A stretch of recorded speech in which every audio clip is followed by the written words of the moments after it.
masalah hur. Silakan abang pilih satu ayatnya. Saya tidak menyuruh abang menjelaskan satu persatu ayatnya, tidak akan cukup 5 menit bang untuk menjelaskan 4 ayat itu. Makanya saya sebutkan 4, silakan abang pilih satu dan abang jelaskan, dan saya terima kasih Kak Nika, Kak Nets, terima kasih ya. Itu. Nah terus saya mau lihat ya, yang abang bawakan tadi Wahyu 19 ayat yang ke-7. Wahyu 19, saya bukakan datanya. Wahyu 19 ayat yang ke-7 itu, marilah kita bersukacita dan bersorak-sorai memuliakan Dia, karena hari perkawinan anak domba telah tiba dan pengantinnya telah siap sedia. Itu perjamuan kawin anak domba. Di mana? Di situ Tuhan Yesus yang kawin, bang. Di mana? Itu yang pertama. Dan yang kedua, saya selalu ingat ya, semua argumentasi Bang Nandar, semua narasi Bang Nandar saya selalu ingat. Kemarin waktu saya bawa Wahyu untuk membantah narasi abang tidak mengizinkan saya. Martin Luther saja tidak menerima kitab Wahyu. Nah sekarang yang saya tanya, kenapa abang pakai kitab Wahyu untuk menguatkan dalil abang? Dan kemarin waktu saya pakai dalil dari kitab Wahyu, abang tidak menerimanya. Dan sekarang abang gunakan lagi Wahyu untuk memperkuat dalil abang. Jadi tidak salah kalau saya berpendapat hal-hal yang menguntungkan untuk iman abang akan gunakan. Tapi kalau hal-hal yang tidak menguntungkan untuk iman abang tidak akan menerima dengan kitab itu. Itu yang terjadi bang. Kalau memang kitab Wahyu itu tidak ini menurut abang kemarin, ya jangan digunakan lagi untuk apa tuh? Untuk menggunakan dalil abang, untuk memperkuat dalil abang. Oke, setelah ini saya akan bahas masalah hari kebangkitan dan surga. Jadi biar poinnya jelas. Kalau saya dalam 1 menit 3 pertanyaan abang langsung saya jawab, poinnya nggak dapat buat teman-teman. Itu. Jadi saya mau bantah dulu. Apa sih kenikmatan surga di dalam kekristenan? Orang Kristen bang tidak dijanjikan apa-apa, cuman hidup yang kekal. Itu aja bang. Silakan Bang Nandar.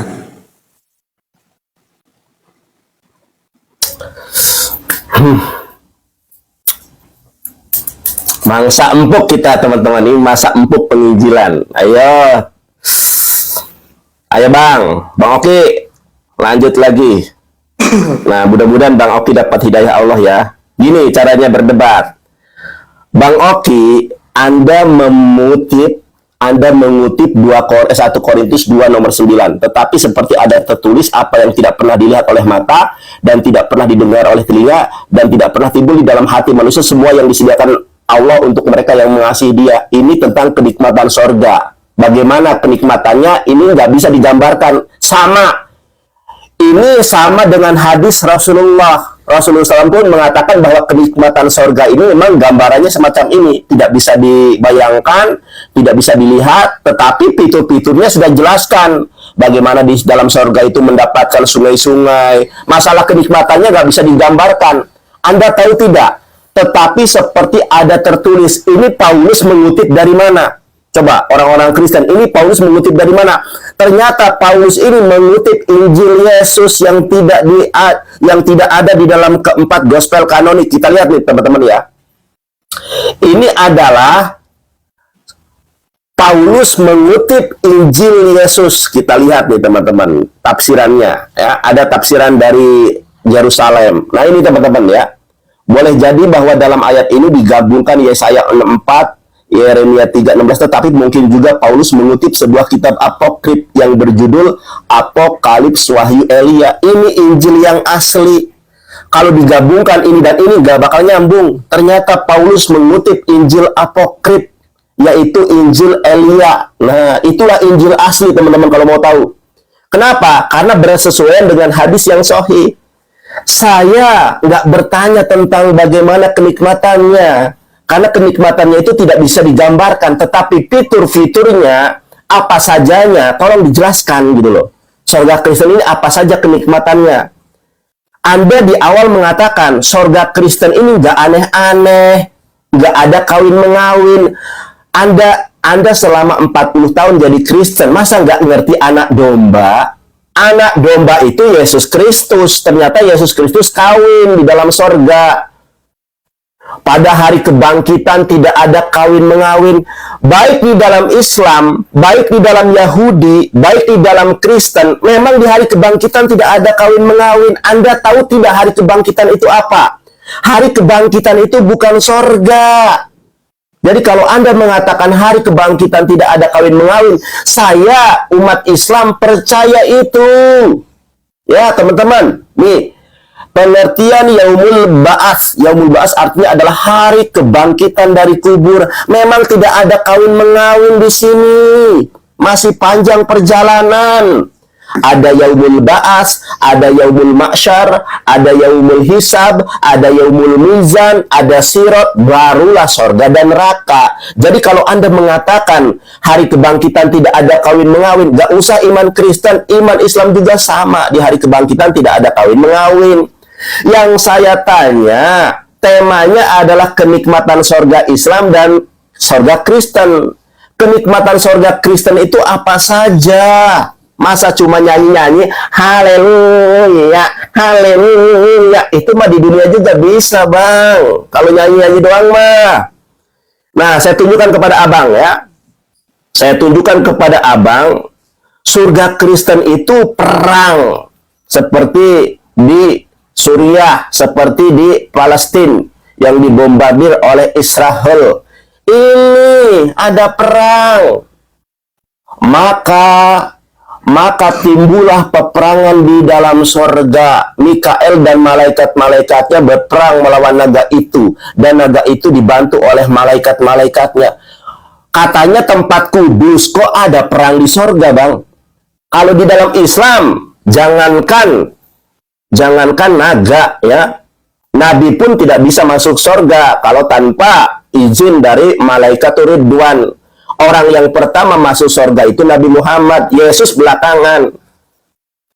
Tolong jelaskan definisi kepada saya, kebangkitan dan sorga itu adalah sesuatu hal yang sama atau sesuatu yang berbeda. Karena banyak orang Kristen yang tidak paham, tidak mengerti antara hari kebangkitan dan sorga itu sesuatu hal yang berbeda. Makanya salah paham. Yesus kawin di dalam Wahyu 19 ayat ke-7. Yang Anda tanya tentang kenikmatan sorga dalam Islam itu apa? Kalau bidadari iya. Terus apa masalahnya? Hurun in. Ya iya emang. Terus masalahnya apa di mana? Coba jelaskan kepada saya. Hari kebangkitan dan sorga itu bagaimana menurut pandangan iman Kristen? Jeder. Begini cara berdebat, Bang. Bidadari ya iya bidadari. Yesus aja menjanjikan bidadari, Matius 19:29. Oke. Jawab. Jangan ketawa dulu, Bang. Oke, Bang Nandar, ada pertanyaan dari Bang Nandar tadi. Dan saya tertarik bahas yang Wahyu 12 tadi, Bang ya. Nanti saya akan bahas itu. Hari kebangkitan dulu, Bang. Ya makanya kan terus saya bilang nanti saya akan bahas itu. Oke, Bang. Surga itu, Bang, mengacu pada orang-orang kudus dan tempat orang-orang kudus. Itu surga. Dan hari kebangkitan, Bang, membuktikan kemenangan terhadap kuasa maut, kuasa iblis, dan kuasa dosa. Jelas sekali, simpel, padat. Itu, Bang ya, itu hari kebangkitan. Oke, Bang Nandar. Bang Nandar tadi bilang, ayat yang saya bawakan, 1 Korintus, berapa tadi sebentar? 1 Korintus 2 ayat 1 Korintus 2. Surga tidak pernah dilihat mata, tidak pernah didengar oleh telinga, dan tidak pernah timbul di hati manusia. Itu. Nah, kalau memang ini sesuai dengan kitab Abang yang Abang sebutkan tadi, terus kenapa bisa digambarkan, Bang? Ada hur. Sedangkan tidak ada yang pernah melihat, Bang. Kenapa bisa digambarkan? Kalau memang tidak pernah melihat, kenapa bisa digambarkan ada kenikmatan? Itu kan? Laki-laki akan mendapatkan bidadari. Ayat yang Abang bawakan kemarin, perempuan akan mendapatkan bidadara. Terus ada piring-piring emas. Ada apalah. Segala sesuatu yang berhubungan dengan kenikmatan. Sedangkan Abang sendiri membenarkan ayat ini. 1 Korintus 2 ayat ke-9.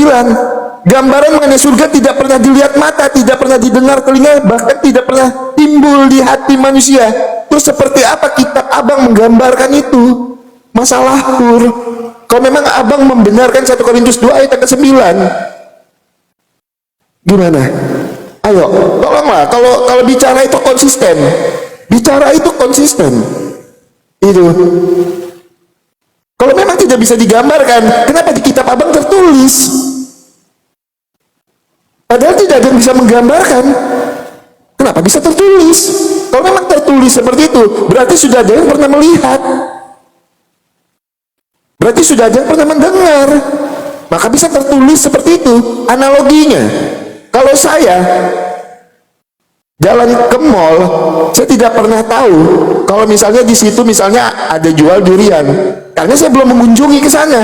Tapi ketika saya mengunjungi ke sana, saya tahu itu. Gimana?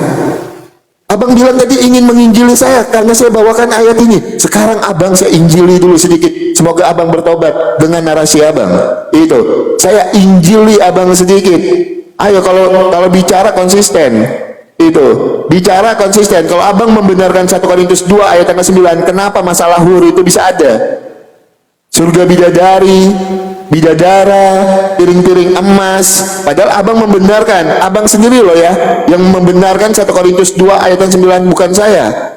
Itu. Setelah ini saya akan bahas bang masalah naga itu bang di dalam Wahyu. Saya akan bahas masalah ini bang, biar abang paham apa yang dimaksud peperangan naga dan Mikael. Saya akan jelaskan setelah ini. Tapi tolong, kalau bicara konsisten, dan saya terima kasih abang membenarkan 1 Korintus 2 ayat yang ke-9, secara tidak langsung abang sedang mematahkan kitab abang sendiri. Itu. Karena orang tidak akan mungkin bang, orang tidak akan mungkin tahu gambarannya kalau dia tidak melihat. Itu bang, gimana? Terima kasih sekali loh, Bang Nandar ingin menginjili saya, tapi Bang Nandar sendiri yang kena doro, ya kan? Oke, itu ya teman-temannya. Oke, masalah apa tadi? Anak domba. Apakah anak domba di situ cuma merujuk kepada Tuhan Yesus? Abang harus tahu anak domba tidak saja merujuk bang ke dalam pribadi Tuhan Yesus bang. Anak domba yang hilang, anak domba yang tersesat. Itu. Jadi kalau anak domba di situ, abang rujukan ke pribadi Tuhan Yesus, abang sedang ingin mencari-cari kesalahan aja. Itu. Karena domba yang hilang, domba yang tersesat. Tidak semuanya anak domba di situ merujuk kepada pribadi Tuhan Yesus, bang. Ayolah pahami sedikit lah, ya kan? Pahami sedikit. Kalau katanya evangelis, ya kan? Pahami sedikit lah arti dari anak domba di situ ya, Bang Nandar. Nah, saya minta tolong jelaskan sama Bang Nandar yang tadi 1 Korintus 2 ayat yang ke-9, abang benarkan itu. Terus kenapa bisa ada hur kenikmatan surga? Siapa yang melihat bang? Tunjukkan saya dalilnya. Ayo, tunjukkan saya dalilnya di mana bang? Yang bisa membuktikan kalau memang itu benar-benar ada dan terbukti. Silahkan Bang Nandar. Kenapa pertanyaan saya nggak dijawab bang? Oke, nggak apa-apa. Nanti abang akan kena tampol sendiri oleh Bible. Nih saya tunjukkan, buruan, mulai waktunya. Oh mulai. Iya, mulai. Mana? Jangan takut, Bang. Oke. Kenikmatan sorgawi itu adalah sesuatu yang tidak pernah dilihat oleh mata, sesuatu yang tidak pernah terdengar oleh telinga, dan sesuatu yang tidak pernah terbetik dalam hati. Bang, kenikmatan sorga memang tidak pernah kita rasakan. Belum. Sesuatu yang belum pernah dilihat oleh mata, sesuatu yang belum terdengar oleh telinga, dan sesuatu yang belum terbetik di dalam hati. Tetapi fiturnya, kontennya, bentuk kenikmatannya dijelaskan. Di dalam sorga Islam, nanti di sorga itu ada anggur-anggur, tetapi tidak memabukkan. Dijelaskan nih, kenikmatannya itu adalah anggur homer, tapi tidak memabukkan. Bahkan Yesus sendiri yang ngomong. Masa Anda tidak paham? Nih, Yesus menerangkan bahwa di dalam sorga itu ada anggur merah. Aku mengatakan kepadamu bahwa aku tidak akan meminum hasil pohon anggur ini dari sekarang sampai hari itu, ketika aku meminum anggur yang baru bersama kamu di dalam kerajaan Bapakku. Inilah kenikmatan sorga, minum anggur. Jadi Yesus nanti minum anggur, tapi anggur yang diminum oleh Yesus apakah sama dengan yang kita minum sekarang ini? Sorry, saya nggak minum anggur ya. Nanti kita disediakan oleh Allah bidadari. Apakah sama bidadari itu dengan Lucinta Luna? Tidak sama. Nanti kita akan diberikan berbagai macam kenikmatan, sungai-sungai yang mengalir di bawahnya, ya. Nih saya tunjukkan lagi. Masa abang nggak ngerti itu? Nih bang, di dalam surga Islam itu jelas loh bang. Nih. Kami berikan kepada mereka bidadari, di dalamnya mereka meminta segala macam buah-buahan. Ada disediakan buah-buahan, tetapi kenikmatan buah-buahannya ini tidak bisa digambarkan dengan buah yang ada di dunia. Nah ya, banyak kenikmatan surga. Nah, di dalamnya mereka duduk bertelakan di atas dipan. Mereka tidak merasakan di dalamnya terik matahari dan tidak pula dingin bersengatan. Dan pohon-pohon surga, ada pohon, ada berbagai macam kenikmatan, ada bahkan ada jahe. Cuma kenikmatannya itu tidak bisa digambarkan. Makanya Yesus menjanjikan Nabi Muhammad di dalam Yohanes 16:13. Kamu belum sanggup untuk menanggungnya, tetapi dia, Nabi Muhammad, akan menjelaskan segala sesuatu, kata Yesus. Oke, saya rasa ini pasti paham kalau Anda memang terbuka hatinya. Yang saya tanyakan, apa perbedaan hari kebangkitan dan sorga? Tadi Anda mengatakan, kalau di dalam sorga kami tidak ada kawin mengawin, pada hari kebangkitan tidak ada kawin mengawin. Jangankan Kristen, di Yaumul Ba'as, orang Islam, sama bang, di hari kebangkitan tidak ada kawin mengawin. Masih panjang fase-fasenya. Ada hari Yaumul Hisab, ada Padang Mahsyar, Yaumul Hisab, Yaumul Mizan, ada Sirot. Nah, iman Kristen terdogma dan terdoktrin bahwa hari kebangkitan adalah sorga, ini yang salah kaprah. Makanya tolong dong jelaskan kepada saya, apa perbedaan hari kebangkitan dan sorga di dalam Kristen? Kalau di dalam Islam sangat jelas, hari kebangkitan itu namanya Yaumul Ba'as. Yaumul Ba'as itu adalah hari ketika manusia dibangkitkan dari alam kubur. Itulah yang namanya hari kebangkitan. Seperti yang tadi sudah saya tunjukkan. Coba sekarang, apa perbedaan hari kebangkitan dengan sorga versus Kristen? Versi Kristen. Tadi Yesus mengatakan, Wahyu 19 nomor ke-7, ada kawin mengawin di dalam sorga. Yesus kawin. Apabila kita melihat bahasa Yunaninya, ada di situ Gunaika, istri atau pengantinnya dari Yesus. Yesus kawin. Anda bertanya tentang sorga, bahwa di dalam sorga ada bidadari. Jangan jauh-jauh ke keyakinan kami. Yesus aja menjanjikan 100 bidadari. Matius 19:29. Makanya Kristen ini ngambang gitu loh. Ditanya kenikmatan sorga saja bingung. Apa kenikmatannya bingung. Yesus sudah menjelaskan bahwa kenikmatan sorga di dalam Kristen itu kawin dan miras. Loh, di mana tadi? Tadi sudah saya tunjukkan ya. Ini loh, Matius 26 nomor 29. Yesus mabuk-mabukan nanti di sorga nih. Matius 26:29. Minum anggur merah. Ini loh, minum anggur merah di dalam sorga. Matius 26:29. Tolong dijawab pakai data. Perbedaan hari kebangkitan dan sorga menurut iman Kristen. Makasih, Kak. Iya, sama-sama, Bang. Iya, terima kasih. Oke, Bang Nandar. Iya, sama-sama. Siap sama Bang Nandar ya. Oke, siap. Iya. Oke, jawab Bang ya. Hari kebangkitan dulu, biar teman-teman tahu. Satu menit saya sudah menjelaskan ya tentang surga dan kebangkitan, dan saya sudah janji kalau saya itu konsisten dengan omongan saya. Sekarang saya akan bahas masalah yang wahyu tadi. Supaya apa? Semua argumentasi abang itu sebenarnya supaya argumentasi abang itu tidak menjadi framing, itu tidak sesat itu. Dan sebelum itu saya mau bahas dulu sedikit aja. Saya mau bahas Yohanes 16 ayat 13 yang abang bilang itu untuk Nabi Muhammad. Abang baca perikopnya, pekerjaan penghibur. Itu abang sih bilang loh, Yohanes 16 ayat 13 itu menjanjikan Nabi Muhammad. Di situ Bang, pekerjaan penghibur Bang. Itu yang pertama. Oke, saya jangan kemana-mana Bang. Oh, saya tidak kemana-mana. Abang yang kemana-mana loh tadi. Abang yang bawa Yohanes 16 ayat 3. Saya tidak kemana-mana Bang. Saya cuma meluruskan framingan abang. Itu. Oke. Saya akan bahas masalah Mikael Bang ya. Masalah Mikael itu di dalam Wahyu 12 ayat yang ke-17, pertempuran Mikael dan naga. Konteks Wahyu 12 itu Bang, Konteks Wahyu 12, pertempuran ini belum terjadi. Abang lihat di ayat 6-nya. Pertempuran ini belum terjadi, Bang. Itu.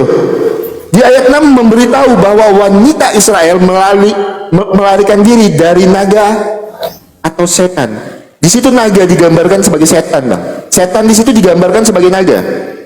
Ke padang gurun di mana telah disediakan suatu tempat baginya oleh Allah supaya ia dipelihara di situ 1260 hari lamanya. Wahyu 12 ayat 7 sampai 12 menggambarkan perang di surga yang terjadi antara Mikael dan para malaikatnya dengan iblis atau naga. Sebelum perang atau pengusiran, ini abang harus tahu dulu. Sebelum perang atau pengusiran, Bang, iblis masih mempunyai akses terbatas ke surga. Iblis masih mempunyai akses terbatas, Bang, ke surga. Makanya terjadilah peperangan naga, Mikael dan naga. Itu. Iblis masih mempunyai akses terbatas. Di mana Bang bisa lihat itu? Di dalam Ayub 1 ayat 1 sampai 2, Ayub 1 ayat yang ke-8. Iblis masih mempunyai akses terbatas masuk ke surga. Itu. Setan masih masuk ke surga, Bang, menentang para malaikat Allah. Daniel 10 ayat yang ke-10 sampai 14. Abang bisa baca. Iblis masih mempunyai akses terbatas masuk ke surga. Tetapi di dalam Wahyu 12, setan atau iblis kehilangan akses ke surga melalui apa? Peperangan naga dan Mikael. Tapi perlu digarisbawahi, peperangan ini belum terjadi. Abang lihat di ayat 6-nya. Jadi poinnya, ayat yang abang bawakan tadi, ada peperangan yang abang bilang tadi. Pertempuran Mikael dengan setan sangat penting ketika malaikat kudus Allah mengalahkan gerombolan iblis. Wahyu 12 ayat 10 sampai ke 11. Jadi itu penjelasan mengenai peperangan naga dan Mikael, Bang. Ya, Bang, ya. Itu belum terjadi. Itu jelas sekali di ayat yang ke-6. Oke. Saya mau melanjutkan untuk ke pertanyaan saya tadi sama Bang Nandar, ya. Itu. Kalau memang tidak pernah dilihat, terus kenapa bisa digambarkan? Tunjukkan saya dalilnya. Itu belum dijawab. Saya tidak akan lari dari pertanyaan saya, Bang. Saya tidak akan kemana-mana. Saya cuma fokus satu pertanyaan, tidak seperti Bang Nandar kutip sana sini. Saya tidak mau seperti itu. Saya cuma fokus. Kalau memang 12 Wahyu 12 1 Korintus 2 ayat 9 itu abang benarkan. Kalau memang tidak bisa digambarkan, tidak pernah dilihat, terus kenapa bisa ada, Bang, bidadari? Abang tahu nggak sih arti kata 1 Korintus 2 ayat 9, gambaran mengenai surga tidak pernah dilihat, tidak pernah didengar, tidak pernah timbul di hati manusia. Kalau tidak pernah dilihat itu berarti tidak ada, Bang, yang tahu, Bang. Itu tidak ada yang tahu. Nah, yang saya mau tahu, dari mana asalnya, dari mana bisa ada, gitu kan? Kalau di surga itu dijanjikan kenikmatan, itu gimana? Dari mana asal usulnya? Kalau memang tidak bisa dilihat, tidak bisa digambarkan, bahkan tidak bisa didengar, Bang, dirasakan di dalam hati aja tidak bisa. Terus kenapa bisa ada bidadari, bidadara, piring-piring emas? Itu aja. Itu pertanyaan saya tidak akan kabur ke sana kemari. Saya cuma fokus di satu pertanyaan sampai match ini. Tapi saya minta tunjukkan dalilnya, alasannya apa? Itu. Dan nanti ya Allah, masalah fitur kenikmatan, ya. Ini. Setelah ini. Bang, tektokan aja, Bang. Abang malah ditanya, lain dijawab. Tektokan aja ya. Dijawab. Saya nggak mau, Bang, kalau tiktokan, Bang. Tidak terarah. Oke, udah. Gak mau, gak apa-apa. Biar teman-teman yang menilai. Ayo, lagi. Nah, Anda menyangkal ucapan Yesus 1 Korintus 29 itu tentang bagaimana kenikmatannya. Tetapi jenis kenikmatannya sudah dijelaskan oleh Yesus. Ini loh, Anda percaya ucapan Yesus atau tidak? Nih. Aku mengatakan kepadamu bahwa aku tidak akan meminum hasil pohon anggur ini dari sekarang sampai hari itu, ketika aku meminum anggur yang baru bersama kamu dalam kerajaan Bapakku. Salah satu jenis kenikmatan di dalam sorga itu yaitu meminum anggur. Sama di dalam Islam juga, meminum homer, tapi homernya tidak memabukkan. Masalah bagaimana rasa anggur ini kita tidak tahu. Paham apa enggak di sini? Masa nggak paham sih? Nanti kenikmatan sorga itu ada buah-buahan, ada pohon pisang, ada apapun yang kita ingini. Tetapi kenikmatannya tidak bisa digambarkan oleh telinga, tidak bisa dilihat oleh mata, tidak bisa didengar telinga, tidak bisa dibayangkan dengan hati. Bagaimana kenikmatannya? Paham nggak di sini? Sedangkan jenis kenikmatannya, masa Anda menolak ucapan Yesus? Ini loh, ucapan Yesus sendiri ditolak, Bang. Yesus sudah mengatakan jenis kenikmatan di dalam sorga itu adalah meminum anggur yang baru. Kenapa disebut anggur yang baru? Al-Quran menjelaskan bahwa di dalam sorga itu nanti kita meminum homer, tapi homernya tidak memabukkan. Kita meminum susu, tetapi susu yang kita rasakan di dalam sorga tidak bisa dibayangkan dengan susu yang sekarang kita minum. Paham apa enggak sih, Bang? Sedangkan pertanyaan saya, bagaimana Abang bisa menjelaskan kenikmatan sorga Kristen kalau Abang tidak sanggup membedakan hari kebangkitan dan sorga? Coba, orang Kristen banyak yang ngimpi loh. Di dalam sorga Kristen tidak ada kawin mengawin. Dalilnya pada hari kebangkitan tidak ada kawin mengawin. Gak usah sorga Kristen. Di dalam Islam yang namanya hari kebangkitan, Yaumul Ba'as juga nggak ada yang namanya kawin mengawin. Nih, ya saya tunjukkan. Apa hari kebangkitan di dalam Islam? Jelas, Bang, kalau Abang tanya, apa yang namanya hari kebangkitan dalam Islam namanya Yaumul Ba'as, hari manusia dibangkitkan dari alam kubur. Nggak ada di sini manusia kawin mengawin, nggak ada, Bang. Ya, ini dalilnya surat Ar-Rum ayat 56. Ya, menurut ketetapan Allah sampai hari berbangkit. Apa bahasa Arabnya? Yaumul Ba'as, hari berbangkit, hari kebangkitan. Coba, masa Abang gak bisa menjelaskan kepada kami? Orang Kristen terdogma, terdoktrin yang namanya hari kebangkitan itu hari kebangkitan Yesus yang ketiga. Padahal bukan itu. Hari kebangkitan itu nanti dengan Yerusalem baru. Korelasinya, Abang tahu nggak Yerusalem baru? Masa saya Islam yang lebih ngerti Yerusalem baru? Astagfirullah, Kristen ini ya. Inilah Kristen terbohongi, Bang. Mohon maaf, saya harus katakan. Di dalam sorga Kristen tidak ada kawin mengawin. Dalilnya, pada hari kebangkitan tidak ada kawin mengawin. Gak usah ngomongin Kristen. Islam juga gak ada kawin mengawin di hari kebangkitan. Makanya saya minta jelaskan kepada Abang. Bang, bagaimana dan seperti apa perbedaan hari kebangkitan dan sorga? Kenapa saya bertanya demikian? Biar Kristen tahu hari kebangkitan dan sorga itu sesuatu yang berbeda. Aduh, Bang. Nih, saya tunjukkan lagi nih. Oke, mana ya? Hari kebangkitan. Mana ya? Nah, kalau ini abang yang Abang bacakan ini kan, karena pada waktu kebangkitan orang tidak kawin dan tidak dikawinkan. Saya percaya, umat Islam juga percaya. Di hari kebangkitan tidak ada kawin mengawin. Yang ada kawin mengawin adalah di sorga. Wahyu 19 ayat ke-7, Yesus juga kawin di dalam sorga. Tolong jelaskan, aku mohon kepadamu, tolong jelaskan perbedaan hari kebangkitan dan sorga, dan apa definisi dari Yerusalem baru. Jelaskan. Anda nggak ngerti Yerusalem baru itu apa? Masa saya Islam lebih ngerti Yerusalem baru daripada Kristen? Marwan, terima kasih. Aduh, nggak malu, Bang.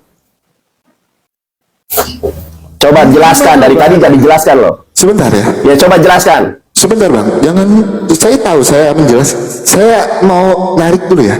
Berapa pertanyaan Abang? Tiap match saya jelaskan satu. Saya jelaskan. Bahkan di dalam ayat yang Abang bawakan tadi, saya jelaskan lagi. Itu peperangan. Saya selalu jelaskan, Bang. Apa yang menjadi pertanyaan Abang supaya itu tidak menjadi framing, dan itu saya luruskan. Sedangkan satu pertanyaan saya dari tadi Abang tidak jelaskan. Abang tidak jelaskan dan Abang tidak menjawab. Abang lebih banyak bertanya terus. Tapi nggak apa-apa. Saya akan tetap tagih. Bang ya. Saya saya akan tetap tagih jawaban abang. Oke bang, saya mau jelaskan sedikit bang ya. Yang ayat abang bawakan tadi di dalam Matius 26 ayat yang ke-29. Sebentar. Jadi tidak menimbulkan framing bang. Kalau saya tiap match, saya tahu arah poinnya, saya harus membahas yang mana. Itu Matius 26 ayat yang ke-20. Bentar bang ya. Matius 26 ayat yang ke-29. Akan tetapi aku berkata kepadamu, mulai dari sekarang aku tidak akan minum lagi hasil pokok anggur ini sampai pada hari aku meminumnya, yaitu yang baru bersama-sama dengan kamu dalam kerajaan Bapakku. Abang baca perikopnya bang. Kapan perjamuan malam bang? Anggur itu dilambangkan perjamuan bang. Sebentar, saya jelaskan biar abang tahu bang ya. Anggur itu melambangkan darah Kristus yang telah ditumpahkan untuk mengampuni dosa-dosa manusia. Dan anggur di sini bukan anggur yang abang sebutkan tadi. Di sini bukan anggur merah yang kalau diminum abok. Ayo kita abok, gitu kan? Terus abang samakan anggur di sini yang abang bilang Tuhan Yesus menjanjikan miras di sorga yang abang bilang tadi itu. Memang abang kira anggur di sini anggur merah, itu kan yang diminum abok? Itu bukan bang. Jadi, teman-teman ngomong jangan untuk ini ya, jangan untuk framing menjatuhkan Kak Naya. Terima kasih Kak Naya cantik, itu jangan untuk menjatuhkan lah ya kan? Itu. Jadi anggur di sini tidak memabukkan. Abangku di dalam Matius 26 ayat 29, saya tidak membantah perkataan Tuhan Yesus. Tidak ada perkataan Tuhan Yesus yang saya bantah. Kenapa saya tidak mau menggambarkan surga?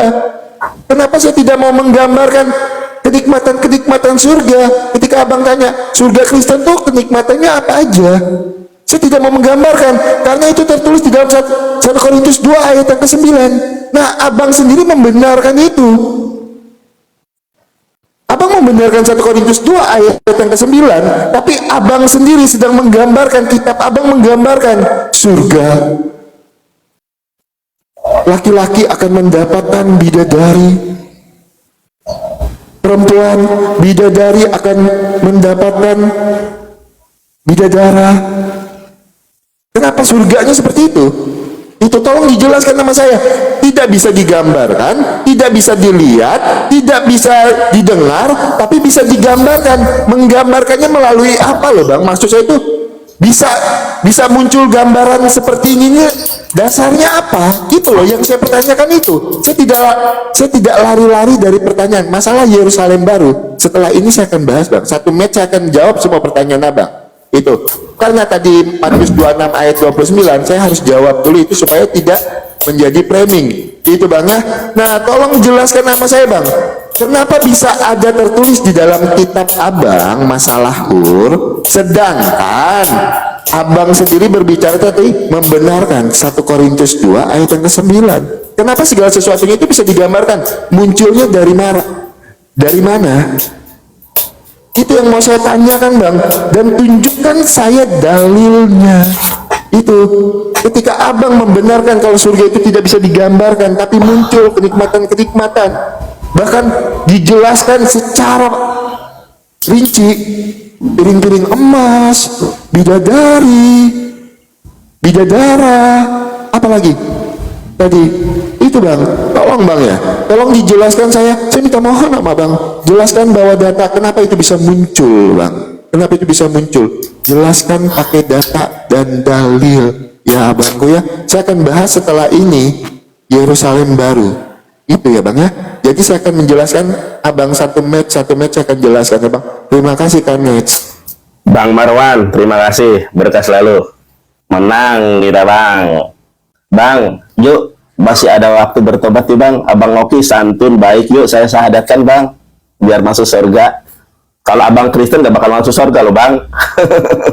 Nih bang, abang ini saya tanya apa perbedaan hari kebangkitan dan surga, kenapa nggak ada jawaban? Nih bang, ini saya lihat dari websitenya Kristen ya, gambaran surga ada gambarannya bang. Kita lihat di ayatnya ya. Abang, ayo mesnya dibuka. Oh ya sebentar, jangan ngomong dulu. Iya, gimana sih abang? Ayo. Iya, makanya dibuka. Lalu aku melihat sorga terbuka, sesungguhnya ada seekor kuda putih. Ternyata di dalam sorga Kristen ada kenikmatan yang terlihat, yaitu kuda putih. Tetapi kuda putihnya seperti apa? Nggak bisa digambarkan. Ini maksudnya. Oke, sekarang kita lihat lagi. Wahyu 21:9 ayat 11. Kenikmatan surga Kristen seperti apa? Kota itu penuh dengan kemuliaan Allah dan cahayanya sama seperti permata yang paling indah. Ini ada seperti permata, bagaikan permata yaspis, jernih seperti kristal. Ada ini gambarannya. Nah, dan temboknya besar lagi tinggi. Ada ini bentuk surga, kenikmatan Kristen, surganya ada. Oke, kita lihat lagi nih, Wahyu 21:21, dan ke-12 pintu gerbang itu ada 12 mutiara. Ada tuh mutiara, seperti pintu gerbang terdiri dari satu mutiara. Ada mutiara. Wahyu 22 nomor 2, di tengah-tengah jalan kota itu, yaitu seberang menyeberang sungai itu, ada pohon-pohon kehidupan yang berbuah 12 kali. Ada buah-buahan. Tetapi bagaimana rasa buahnya, seperti apa buahnya, itu yang tidak pernah terbetik dalam hati, tidak pernah terlihat oleh mata, dan tidak pernah terdengar oleh telinga. Alkitab menjelaskan loh, ada buah-buahan di sana. Paham apa enggak sih, Bang? Di dalam surga Kristen juga ada buah-buahan. Harusnya jujur dong kalau nggak tahu. Malu-maluin aja, Bang. Oh. Tetapi masalah kenikmatannya hanya nanti kalau kita masuk surga. Abang nggak bakal menikmati kalau abang menyembah Yesus. Makanya abang harus bertobat. Nah, tolong aku mohon kepada abang, jelaskan hari kebangkitan dan sorga. Di mana penjelasannya, abang, dan di mana dalilnya? Itu yang saya mohon, Bang. Aku mohon kepada abang, jelaskan perbedaan hari kebangkitan dan sorga. Banyak Kristen salah paham kalau hari kebangkitan adalah sorga, padahal bukan. Tolong jelaskan kepada saya. Anda bertanya kepada saya tentang bidadari, sudah saya katakan. Bidadari itu adalah bagian jenis kenikmatan yang akan diberikan kepada orang yang beriman. Saya nih di dunia, wah pengen banget nih punya istri kayak Britney Spears. Wah, gimana ya rasanya ya? Ya kan nanti di sorga. Lebih daripada itu. Melihat Luna Maya, wih tinggi gini. Wah pengennya kayak gini rasanya gimana? Nanti di sorga, di dunia kita bertakwa, gadul basor, menjaga pandangan. Nanti di sorga, Luna Maya mah lewat. Britney Spears mah lewat. Ya. Siapa lagi yang artis cantik-cantik itu? Lewat, Bang. Nggak bisa dibandingkan dengan Luna Maya. Luna Maya udah tua. Bidadari itu nggak bisa dibayangkan kenikmatan dan keindahannya. Itu maksudnya. Tolong jelaskan kepada saya dan kepada kami, apa perbedaan hari kebangkitan dengan sorga? Jelaskan, dan seperti apa perbedaannya, di mana dalilnya. Kalau kami, abang tanya, apa itu hari kebangkitan? Tadi sudah saya berapa kali tunjukkan. Apa sorga? Sudah saya tunjukkan tadi. Makanya Bang, banyak Kristen yang gagal paham. Mereka, mohon maaf, banyak yang tertipu Bang. Kalau hari kebangkitan adalah sorga. Padahal di dalam Islam, Yahudi, dan Kristen, itu hari kebangkitan itu sebetulnya bukan sorga. Itu yaumul ba'ats. Tolong Bang, saya mohon loh, saya belum mendapat jawaban abang. Saya belum mendapat jawaban abang. Apa hari kebangkitan dan apa itu sorga? Coba jelaskan. Kenapa di dalam sorga Kristen, kenapa ada perang naga? Abang nggak jelaskan. Katanya sorga tempat yang kudus. Kok bisa ada peperangan di sana? Berarti bukan sorga kudus, sorga kotor. Orang istana negara aja nggak bisa teroris masuk karena penjagaannya ketat. Ada pasukan khusus, ada pas pampres. Masa sorga bisa ada perang naga? Abang nggak pernah berpikir ke sana, Bang. Coba abang jelaskan kepada saya. Abang bertanya hal yang sama sudah saya jelaskan. Emang di dalam sorga ada bidadari. Bidadarinya seperti apa? Cantiknya bagaimana? hanya Allah yang tahu, karena nggak bisa dibayangkan oleh mata, dalam hati, nggak bisa dilihat oleh mata, nggak pernah terdengar oleh telinga. Begitu bang, udah, jangan ngelamun. Ya bang, coba bang, jelaskan bang. Sebentar ya. Terima dulu bang.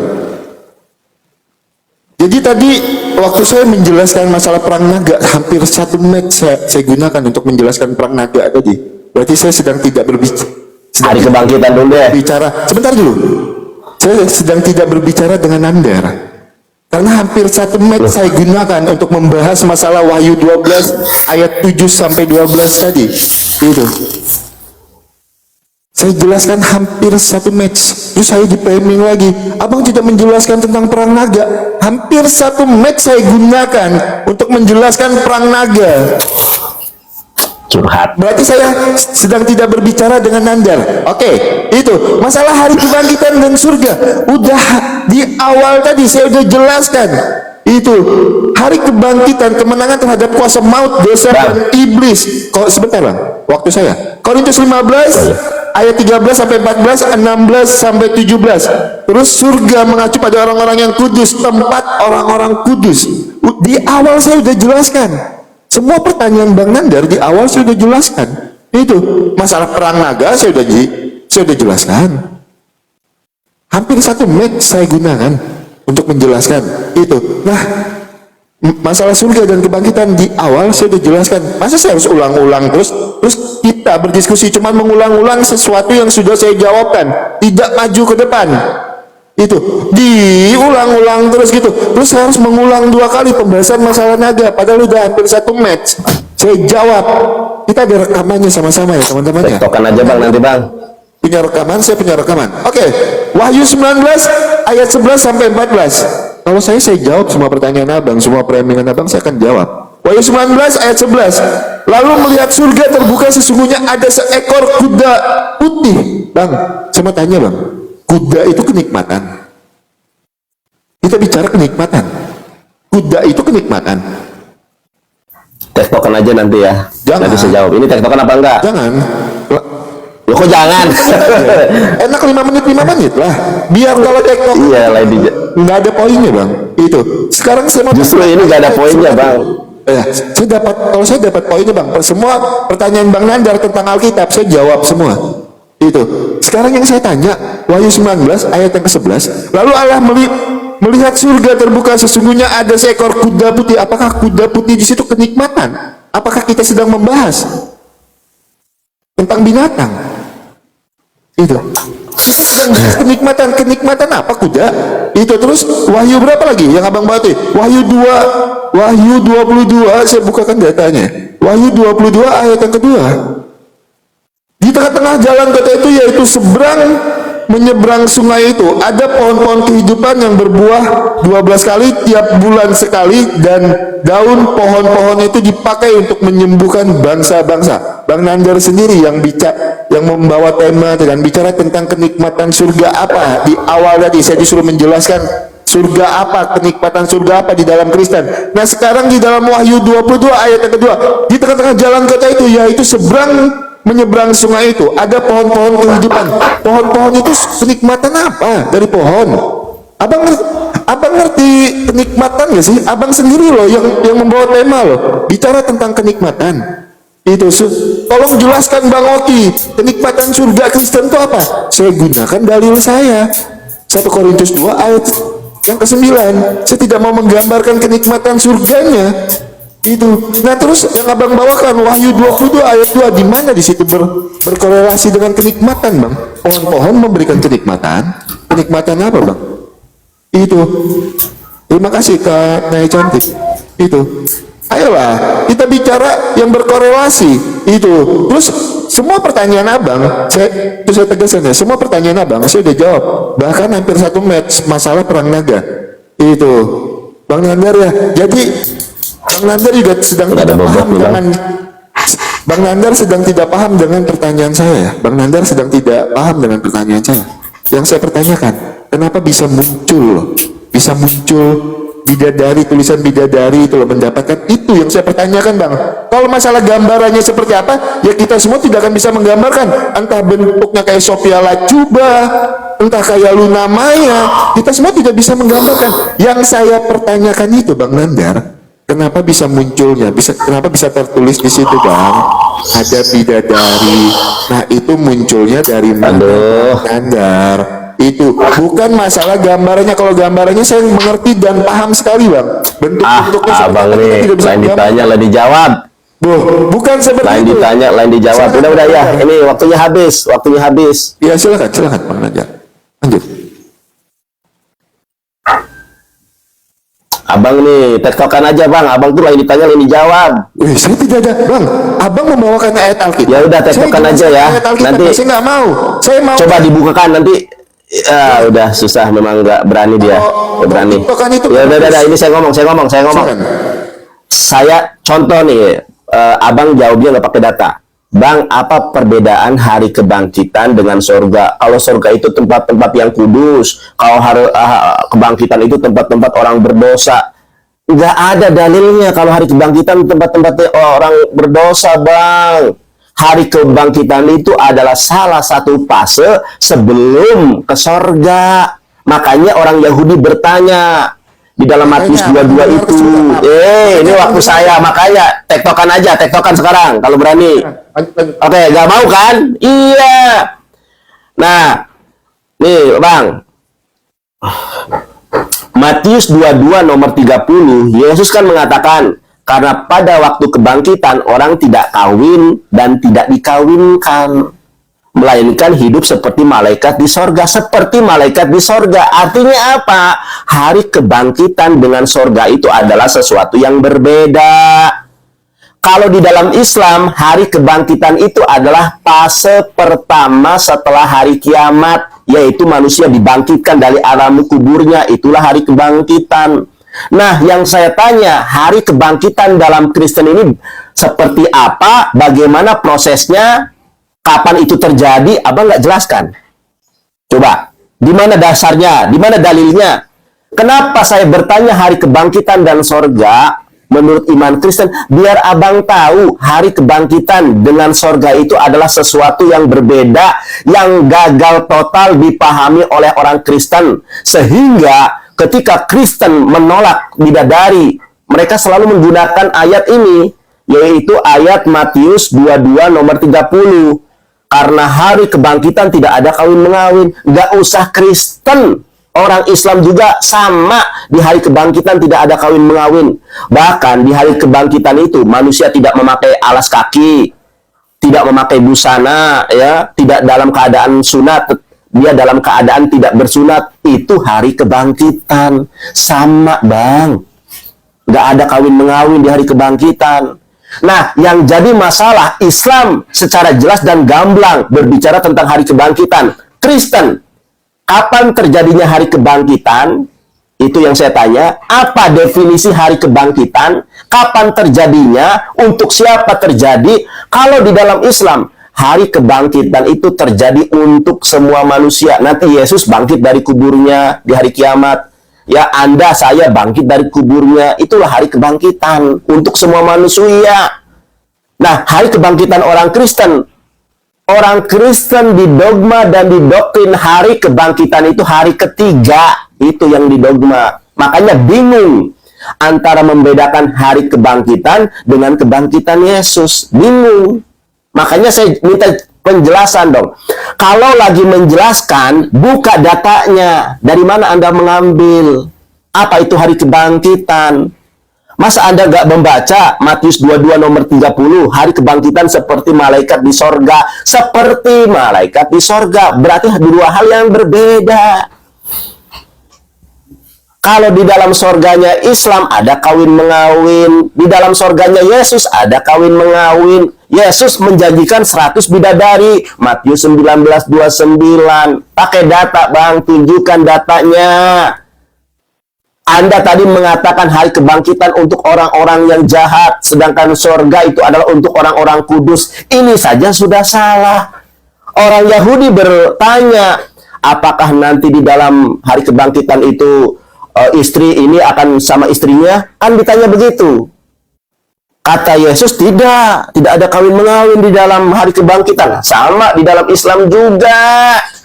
Masa nggak paham-paham, Bang? Makanya tektokan saja. Tektokan itu kalau Abang jawab, saya minta dong. Itu coba di mana, Bang? Saya minta tunjukkan. Enak. Ini lain ditanya, lain dijawab. Abang bertanya tentang bidadari, sudah saya katakan. Bidadari itu adalah salah satu kenikmatan sorga. Abang kemudian bertanya kocak, Nandar, kuda itu kenikmatan? Kuda itu kenikmatan karena akan menjadi kendaraan Yesus di dalam sorga. Makanya ada ayatnya. Kuda itu jadi kendaraan Yesus dan Yesus tersingkap, ada tato di pahanya. Anda nggak ngerti ini kan? Nanti nggak naik Mercy, Bang, nggak naik BMW, Yesus naik kuda, gedebak, gedebak, gedebak, gedebak, gedebak, gedebak, gedebak, gedebak, gedebak. Yesus naik kuda, nggak ada BMW di sana. Aduh, susah memang, Bang. Oke. Lain ditanya, lain dijawab, Abang ini. Susah. Sebentar ya. Lanjut, Bang Nandar. Iya, Bang. Coba jelaskan. Sebentar dulu. Bang Nandar bilang saya lain ditanya, lain dijawab. Sekarang saya mau tanya sama Bang Nandar. Ini catatan saya, ayat Alkitab yang Bang Nandar kutip semua. Itu saya jelaskan satu persatu. Di mana saya yang lain ditanya, lain dijawab. Bang Nandar yang saya tanya apa, dijawabnya apa? Itu mau ngajak tiktokan itu tidak ada poinnya. Tiktokan itu tidak ada poinnya, Bang. Itu. Tektokan justru ada poinnya, tektokan, Pak. Sebentar, jangan dijawab dulu. Takut. Jadi yang saya bingung ya, semua perkataan saya dibilang itu tidak menunjukkan dalil. Saya udah jawab berkali-kali. Hari kebangkitan 1 Korintus 15 ayat 13 sampai 14. Dari tadi saya udah bilang. Itu, silakan Abang baca. Kenapa, Bang? Kenapa saya tidak bisa bacakan satu-satu? Abang lihat tiap kali Abang bernarasi, berapa ayat yang Abang kutip? Berapa ayat yang Abang kutip? Baca, Bang. Saya cuma 5 menit. Waktu saya kasih waktu bonus. Jangan. Saya kasih waktu bonus. Jangan. Silakan Abang cek, terus nanti Abang sampaikan, Bang, ini tidak ada korelasinya, kan sama. Berapa tadi? Aduh, berapa? Korintus 15 ayat 13 sampai 14, Bang. Itu terus di ayat 16 sampai dengan 17-nya. Itu hari kebangkitan, Bang, terhadap kuasa maut, dosa dan iblis. Nah, yang Bang Nandar juga belum paham ya dari pertanyaan saya. Kan saya bilang ya, hampir berapa match nih? Udah hampir 11.30 nih. Udah hampir jam 11.30, punya waktu setengah jam lagi. Kalau Bang Nandar bilang Bang Nandar sudah menjawab sama saya, berarti Bang Nandar sedang tidak paham dengan pertanyaan saya. Bang Nandar sedang tidak paham dengan, Bang, pelan-pelan nih, Bang. 3 menit ini saya untuk menjelaskan pertanyaan saya aja, Bang. Gitu. Sebentar, sebelum saya menjelaskan pertanyaan saya, Matius 19 ayat 29, Tuhan Yesus menjanjikan 100 bidadari. Itu lagi yang mau Abang bahas.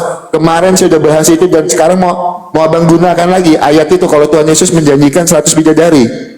Aduh, luar biasa sekali. Di situ tidak tertulis ya, Bang ya. Tektokan aja, Bang. Jangan, Bang. Jangan takut ya. Bu, saya nggak pernah takut tiktokan, Bang. Tapi kalau tiktokan itu, Bang, tidak ada poinnya menurut saya ya. Kalau menurut pendapat saya tiktokan itu, Bang, saya jelaskan pertanyaan saya pelan-pelan sama Bang Nandar. Pertanyaan saya, Bang Nandar bilang surga tidak dapat digambarkan, dilihat, didengar. Itu Islam mengiyakan. Jadi poin pertanyaan saya jelas-jelas nih, 2 menit 15 detik saya jelaskan pertanyaan saya. Yang Abang sampaikan tadi, gambaran mengenai bentuk bidadarinya tidak akan pernah bisa kita tahu. Saya paham sekali dengan itu, Pak Iren, terima kasih. Saya sangat-sangat paham dengan itu, Bang. Gambaran itu kita tidak akan pernah tahu. Seperti yang saya bilang tadi, entah bentuknya Sophia Lacuba, entah bentuknya Luna Maya, kita nggak tahu, itu kan.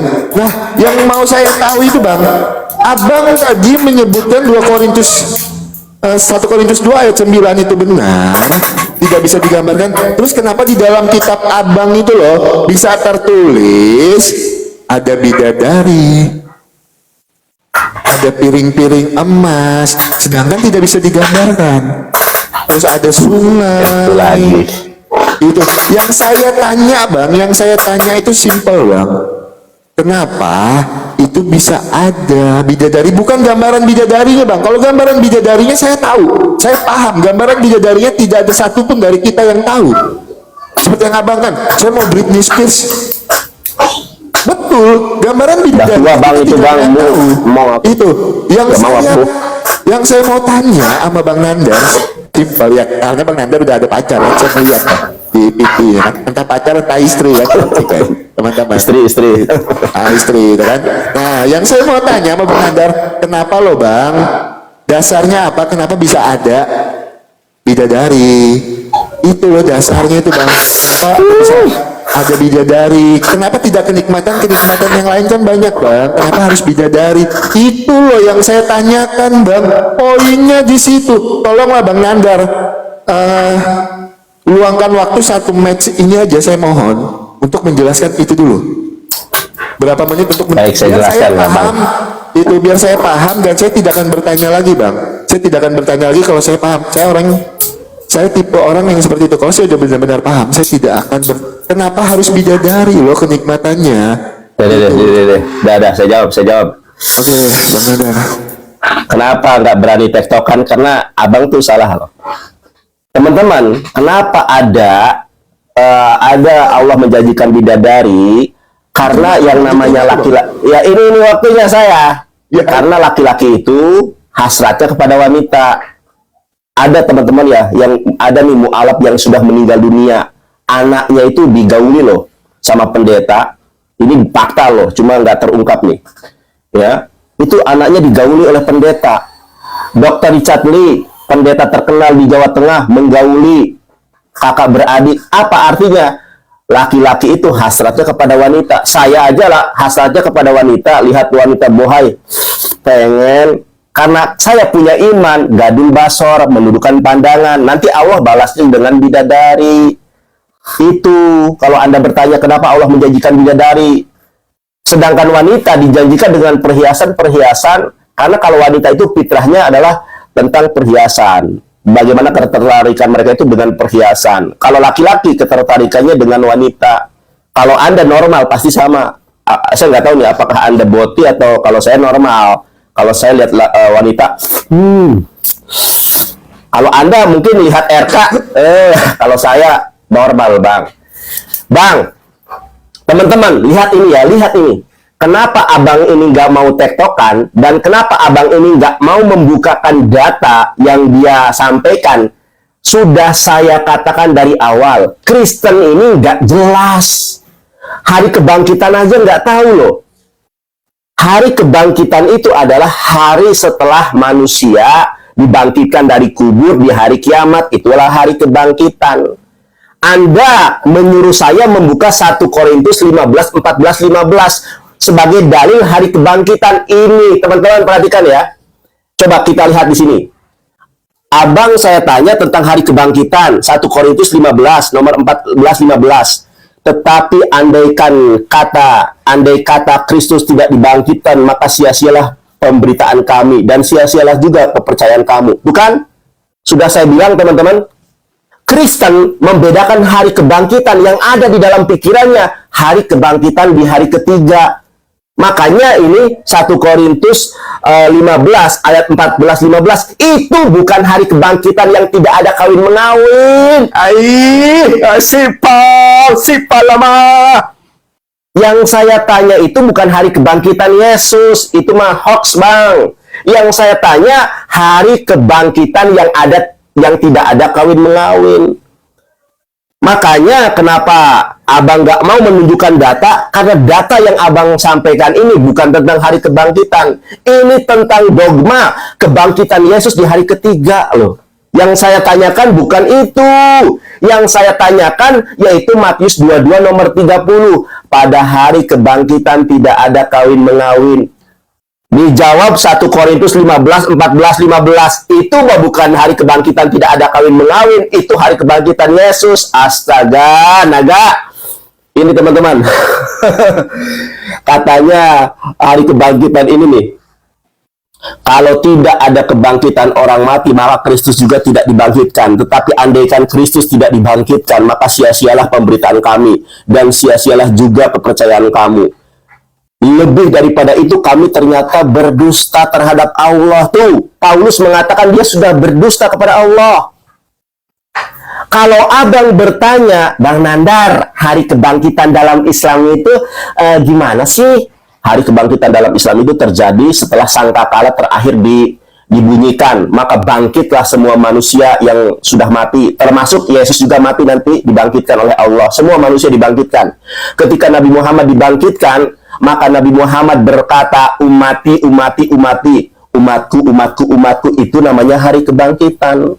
Nah, yang saya tanya, hari kebangkitan yang tidak ada kawin-mengawin ini di ayat mana? Bagaimana penjelasannya? Kalau hari kebangkitan yang tidak ada kawin-mengawin, itu namanya Yaumul Ba'ats di dalam Islam. Memang nggak ada kawin-mengawin di hari kebangkitan. Setelah Yaumul Ba'ats, ada Yaumul Ma'syar, ada Yaumul Hisab, ada Yaumul Mizan, ada Sirat, barulah sorga dan neraka. Kalau kamu masuk sorga, ada kawin-mengawin nanti. Sekarang Kristen ditanya hari kebangkitan, malah hari kebangkitan Yesus. Makanya Bang, tobat Bang. Kristen ini agama yang salah Bang. Hari kebangkitan saja abang nggak bisa menjelaskan. Makanya abang saya minta datanya, ternyata benar hari kebangkitan Yesus di hari yang ketiga. Abang ini kena deh. Terima kasih ya Jim, terima kasih kasih Tinurbaya, terima kasih banget. Terima kasih Bang Nandar. Oke ya. Iya. Oke. Sebelum waktunya dia tuh. Saya lihat video abang tentang hari kebangkitan, nanya ke muslim yang awam, kalau sama saya, semua saya libas gitu. Oke, saya jelaskan dulu ya, Bang Nandar ya. Oke, Bang Nandar, buka data. Ini kan, buka data ya gitu, Bang Nandar. Bang Nandar tadi saya mau tanya, yang abang jelaskan tadi ada nggak? Abang sebutkan dalilnya. Saya akan tagih setelah match ini. Yang abang narasikan tentang surga tadi loh, itu. Abang cuma asumsi di situ. Mana dalil yang abang tunjukkan? Kalau saya bawakan dalil. Sudah saya tunjukkan dari awal. Saya sebutkan. Abang bicara, tanya tadi kan tentang hari kebangkitan. Yang ditanya hari kebangkitan apa? Bang, menurut Kristen hari kebangkitan itu Bang, yang saya bacakan tadi Bang, maut, dosa, dan iblis. Itu Bang ya. Karena apa Bang? Yesus itu sebentar. Saya jelaskan dulu Bang ya. Saya jelaskan dulu. Tuhan Yesus itu turun ke dunia untuk menebus dosa manusia. Tuhan Yesus itu disalib untuk menebus dosa manusia. Maka dari itu ketika Tuhan Yesus bangkit ke sorga, itu menjadi dasar bahwa kami menang atas maut, dosa, dan iblis. Itu abangku, ayolah. Makanya pelajarin dulu Alkitab secara benar. Itu Bang. Nah, jelas abang ini. Itu abang menuntut saya menunjukkan dalil, saya selalu bawakan dalil dan saya selalu bawakan data. Kauluna Belanda, terima kasih. Itu saya selalu bawakan dalil dan saya selalu bawakan data. Yang saya mau tanya, dari tadi saya tunggu juga Bang, abang beberapa pertanyaan Bang, ada udah lebih dari 10 ayat yang abang bawakan. Saya dari awal match ini sampai detik ini, pertanyaan saya tidak berubah sedikit pun, dan saya tunggu dalil dan datanya juga udah beberapa match. Saya tidak berubah-ubah pertanyaan Bang, saya tidak kabur ke sana kemari. Saya tetap fokus di dalam surga kenikmatan yang abang bawakan temanya itu. Tolong abang bawakan dalilnya, abang tunjukkan dalilnya. Kalau cuma sekedar bicara, saya pun bisa. Itu Bang, kalau cuma sekedar bicara, hari kebangkitan surga nggak jawab. Loh, hari kebangkitan sorga saya udah jawab. Waktu abang tanya tadi, sebentar, waktu abang tanya surga kenikmatan Kristen itu apa? Saya jawab pakai dalil Bang. 1 Korintus 2 ayat 9, saya tidak menggambarkan kenikmatan sorga tentang seks lah, tentang apapun lah. Saya tidak menggambarkan itu. Itu yang pertama ada. Dan yang kedua Bang ya, abang tadi membawa contoh pendeta membuntingi. Itu kan, membuntingi wik-wik tuh kan, karena Dr. Richard Lee. Kenapa harus bawa iman lain sebagai contoh Bang? Itu Pak. Itu.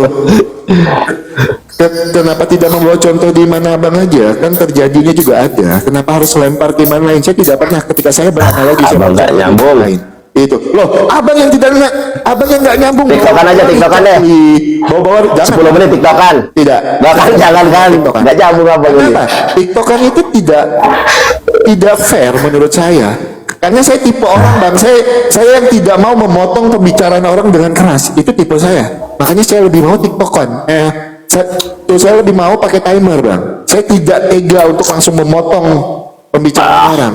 Bilang aja takut. Bang Haji, terima kasih. Bukan takut bang, saya tidak pernah takut dengan siapapun. Debat dengan siapapun saya tidak pernah takut. Jadi yang saya minta sama abang 1 menit 30 menit. Saya menerima jawaban abang tadi, yang abang jelaskan tentang bidadari tadi saya terima. Karena itu iman abang, saya akan terima itu. Tapi yang saya minta dalil dari ucapan abang tadi. Tolong sebutkan bang, dalilnya bang ya. Tolong sebutkan dalilnya, tunjukkan saya dalilnya. Saya jujur bang, saya tidak buka kamera bukan karena apa, ribet sekali, saya mutar balik. Gampang. Tapi yang saya bawakan tidak keluar dari konteks itu. Kita berbicara tentang surga, kenikmatan surga. Saya minta dalilnya yang abang bacakan tadi, itu saja. Dan kalau bawa analogi berdasarkan iman kita sendiri, jangan kabur ke iman lain bang. Itu. Padahal iman kita sendiri pun banyak terjadi seperti itu. Kenapa harus bawa iman lain sebagai contoh? Itu, dan tidak ada korelasinya juga di situ ya Bang Nandar ya. Silakan, saya minta dalil Bang Nandar. Tunjukkan. Iya, baik, saya tunjukkan dalil. Dah. Oke, sip, begitu. Saya tunjukkan Bang Nandar. Itu sebentar. Saya tunjukkan dalil. Detik, sabar dulu lah. Oh, iya. Saya ngomong dulu. Ya jadi seperti itu ya. Bang Nandar selalu menunjuk kita pakai dalil, tapi yang dibicarakannya barusan dia tidak menyebutkan dalil satu ayat pun. Gitu. Bahkan pertanyaan saya dari awal match ini sampai detik ini tidak berubah sedikit. Curhat semua ini. Bukan curhat, isinya tidak curhat. Karena Bang Nandar kan framing, dalilnya mana? Woi, bicara pakai dalil. Udah. Sedangkan Bang Nandar tidak menggunakan dalil, ya kan? Silakan Bang Nandar, saya tunggu dalilnya. Wah, kalah. Ayo guys, menangkan aku dong. Masa kita kalah PK? Kalau menang debat pasti kita menang ya. Ayo Bang, mulai. Aduh. Mana Bang waktunya? Nih. Ya, tolong sebutkan. Kalau dalil ya ini Bang, nih ya, Quran surat Al-Waqiah ayat 27 sampai 40 ya. Dan golongan kanan. Sorry. Ini surat 56. Dan golongan kanan, alangkah bahagianya golongan kanan itu berada di antara pohon bidara yang tidak berduri dan pohon pisang yang bersusun buahnya, dan naungan yang terbentang luas dan air yang tercurah, dan buah-buahan yang banyak yang tidak berhenti buahnya dan tidak terlalang mengambilnya. Bang Nandar kena pelanggarannya. Udah nggak apa-apa, saya di pototan, nggak apa-apa. Akun saya masih banyak. Dan tidak terlalang mengambilnya, dan kasur-kasur yang tebal lagi empuk. Sesungguhnya kami menciptakan mereka bidadari dengan langsung, dan kami jadikan mereka gadis-gadis perawan. Ada dalilnya. Oke ya.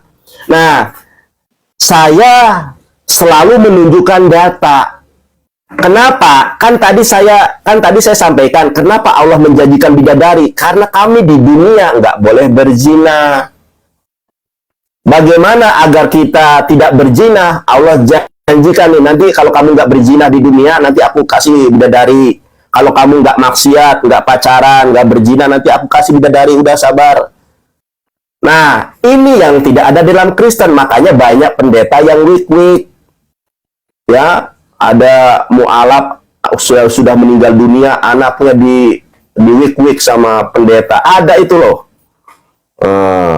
Kenapa? Karena nggak ada surganya, nggak jelas kalau dalam Kristen. Kenapa Anda perlu membukakan data? Karena data yang Anda sampaikan tetapi Anda tidak bacakan salah. Bang, tolong jelaskan pengertian hari kebangkitan di dalam Kristen dan sorga itu perbedaannya apa? Hari kebangkitan di dalam Kristen itu adalah 1 Korintus 15. Itu mah hari kebangkitan ketiga. Yang saya tanya, hari kebangkitan yang tidak ada kawin-mengawin. Kalau hari kebangkitan Yesus yang ketiga mah di dunia itu mah 2000 tahun yang lalu yang Anda imani. Saya nggak nanya itu. Makanya bukakan data. Orang balik kamera tinggal begini aja kok. Balik kamera mah tuh nggak butuh waktu lama, tinggal balik lagi. Bang, kenapa Kristen salah paham dan gagal total? Di dalam surga Kristen nggak ada kawin mengawin. Dalilnya Matius 22:30. Pada hari kebangkitan tidak ada kawin mengawin. Anda tahu tidak, 99,99% orang Kristen gagal total tentang hari kebangkitan. Hari kebangkitan dan sorga dua hal yang berbeda. Hari kebangkitan bukan sorga, baik dalam agama Yahudi maupun dalam Islam. Kalau Anda menggunakan Matius 22:30 bahwa tidak ada kawin mengawin di sorga, itu salah total. Karena bukan di sorga. Hari kebangkitan itu dalam Islam namanya Yaumul Ba'ats. Kapan terjadinya hari kebangkitan? Kristen nggak bisa jawab. Kalau Islam, hari kebangkitan itu terjadi setelah hari kiamat, di mana manusia dibangkitkan dari alam kuburnya, alam barzah, itulah hari kebangkitan. Setelah hari kebangkitan, bagaimana prosesnya? Ada yaumul mahsyar, dikumpulkan manusia di padang mahsyar. Kalau Kristen, Yerusalem baru, nggak ngerti kan Yerusalem baru apa? Kemudian setelah Yerusalem baru, ada yang namanya syafaatul uzma, manusia berbondong-bondong kepada Adam, kepada Nuh, kepada Ibrahim, kepada Musa, kepada Isa. Yesus nggak sanggup, akhirnya minta juru selamat besar, yaitu Nabi Muhammad, namanya Syafaatul Uzma. Setelah Syafaatul Uzma ada Yaumul Hisab, setelah Yaumul Hisab ada Yaumul Mizan, setelah Yaumul Mizan ada Sirat yang membentang antara surga dan neraka. Kalau Anda Islam masuk surga, kalau Anda Kristen langsung ke neraka. Begitu kalau ditanya tentang Islam. Tapi kalau Kristen, apa itu hari kebangkitan? Malah kebangkitan Yesus. 1 Korintus 15 ayat 14-15. Kapan terjadinya hari kebangkitan? Bingung Kristen. Apa saja yang terjadi di hari kebangkitan? Ngeblank Kristen. Makanya banyak Kristen yang nggak tahu. Di dalam surga Kristen tidak ada kawin mengawin. Dalilnya Matius 22:30. Dalilnya aja sudah sangat jelas. Itu hari kebangkitan, bukan surga. Abang aja mungkin baru tahu. Soalnya saya lihat konten abang dengan muslim yang awam, itu menggunakan surga tidak ada kawin mengawin dengan Matius 22:30. Salah ya, jangan pakai lagi itu ayat. Beda itu. Jeder. Menang. Menang debat. Oke. Oke, Bang. Siap Bang Nandara. Ya lagi nih Bang Nandar ya, terakhir ya, closing kan Ya. sebelum jam Ya, 12.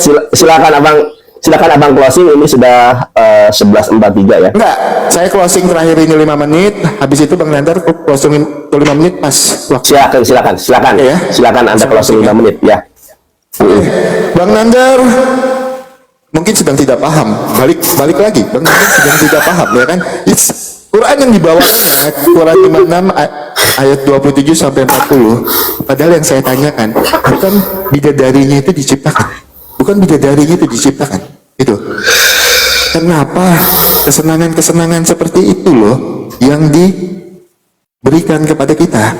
Itu yang pertama. Terus yang kedua ya, Bang Nandar tadi bilang, karena Kristen itu tidak diberikan kesenangan seperti itu, makanya ada pendeta yang lik-lik, yang apa? Nah sekarang saya mau tanya sama abang, di tempat di mana bang udah dijanjikan seperti ini, tapi yang viral bulan kemarin masih kurang 40 orang.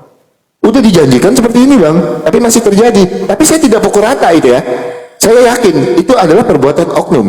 Itu perbuatan oknum yang salah mempelajari agama. Itu yang kedua. Dan yang ketiga ya, hari kebangkitan.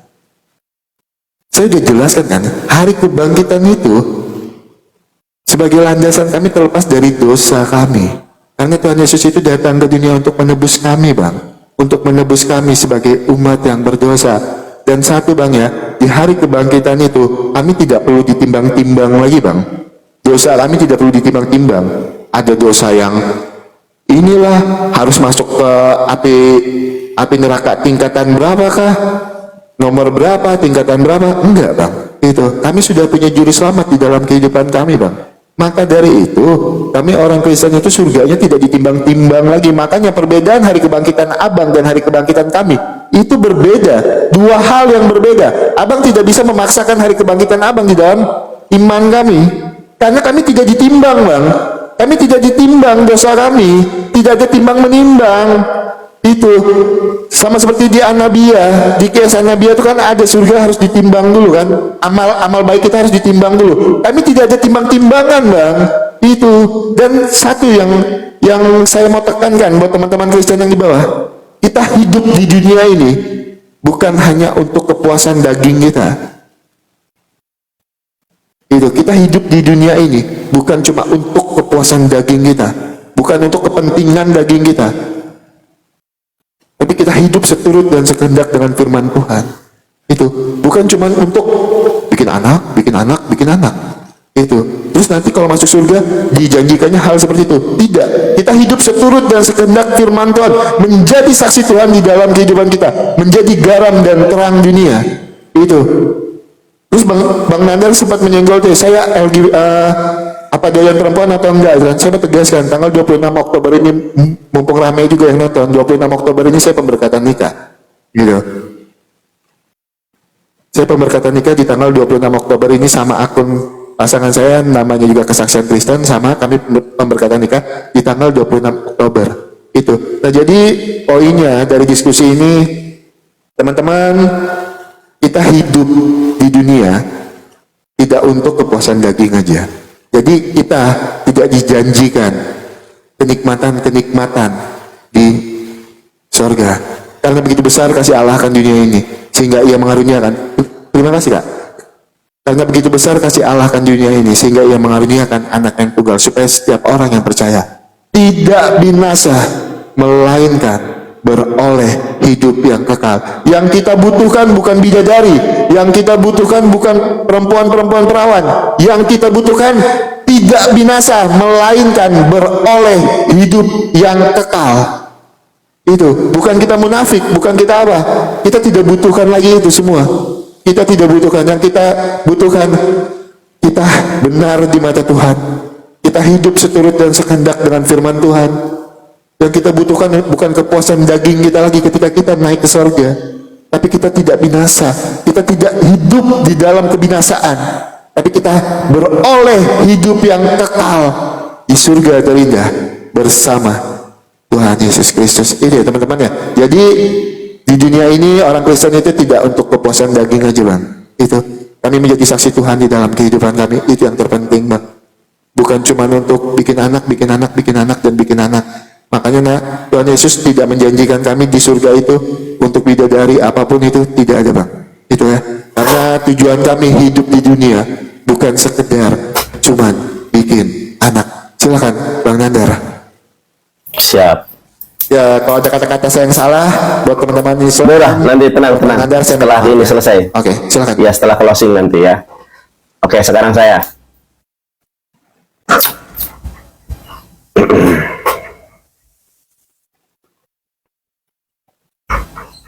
Mana Bang? Saya mulai. Iya, belum. Ayo. Tadi Abang bertanya, Nandar, di mana dalilnya Allah menciptakan bidadari? Surat Al-Waqiah ayat 27 sampai 40, Quran surat 56. Sekarang Abang bertanya lagi kepada saya. Ya, di dalam kami begini dan begono. Kenapa bidadari? Kan sudah saya tanya, sudah saya kasih improvisasi, sudah saya kasih ilustrasi. Contoh nih Bang ya. Teman-teman, adik-adik, saya dulu rumahnya dekat kali besar nih.